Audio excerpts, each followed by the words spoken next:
From Wisconsin, seek recognition. Mr. Chairman, I have an amendment at the desk. The clerk will designate the amendment. Amendment number 1, printed in Part B of House Report number 112-296, offered by Ms. Moore of Wisconsin. Pursuant to House Resolution 477, the gentlelady from Wisconsin, Ms. Moore, and a member opposed, each will control minutes.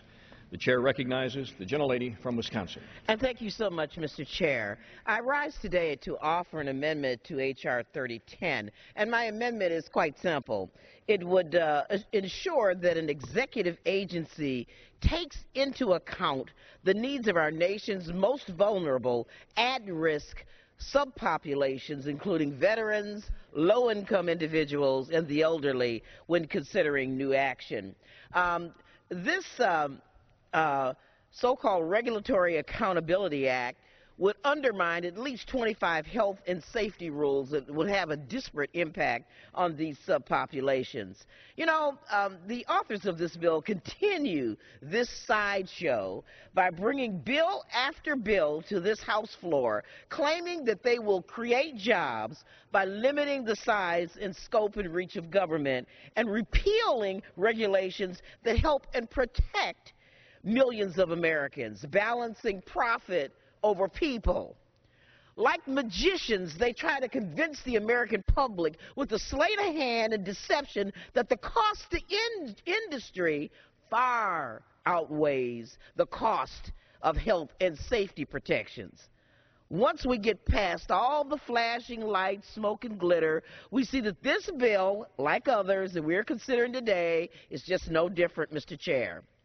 H.R. 3010 would do far more than simply modify the executive rulemaking process. It would require agencies to adopt the least costly regulations, a race to the bottom, Mr. Chair, instead of taking the most protective steps necessary to ensure the health and safety of Americans, especially those most vulnerable. It would add dozens of new procedural hurdles without any promise of additional resources. It would tie up agency action for years when we know that so many Americans desperately need help right now. These tough economic times are hard for everyone, Mr. Chair, especially those who are disproportionately affected by the economic crisis. We have no longer have time for tricks, illusions, and silly gags. Study after study shows us that low-income communities live in the most toxic areas of our country. We must stop this bribery, trickery, and come back to reality.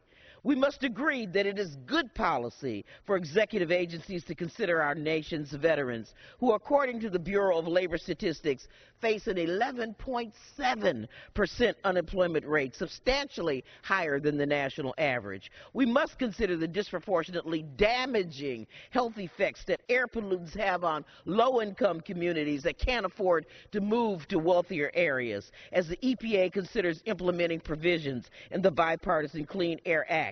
And we must agree that the executive branch must take into account the needs of our nation's seniors, who have become the subject of a dangerous debate in Washington over the future of entitlement programs. It's time to put down the magic wands and pick up our voting cards and support legislation that protects the least of these. And I would urge my colleagues to support this amendment, and I reserve the balance of my time. Gentlelady's time is reserved.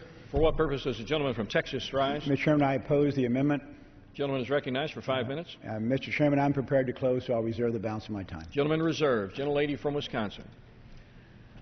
Thank you. You know, the President Obama has really curtailed more regulations than George W. Bush.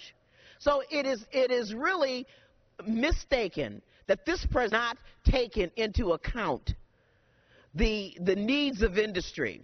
But I think that when you get to a point that you just want to abolish all regulation,